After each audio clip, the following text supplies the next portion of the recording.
Кутија со разновиден златен накит е одземена при кражба во работилница за приготвување сладки, која била сместена во посебна помошна просторија до куќата во Тетовско камењане во периодот од 10 август до 6 октомври годинава. Кражбата ја пријавил 54-годишниот сопственик на работилницата, а вкупната материјална штета се проценува на околу 48.000 евра. Накитот кај нив го оставила на чување сестрата на неговата сопруга, која била времено вработена во Босна и Херцеговина. Полицијата работи на откривање на сторителите. Од секторот за внатрешни работи Тетово информираат и за кражба на голуби во село Сараќино.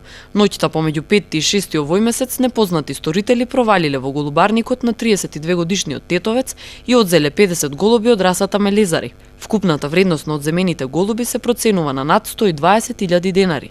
Вчера попладне околу 17 часот 61-годишниот жител од Гостиварско Тумчевиште пријавил кражба во селската црква Свети Архангел Михаил. Две лица, 19-годишникот Велес и 16-годишникот Прилеп, извадиле бакарен лим од покривот и жица од камбанеријата, ги ставиле во возило застава 101 без регистарски таблици, а потоа се обиделе да избегаат, но набрзо биле фатени.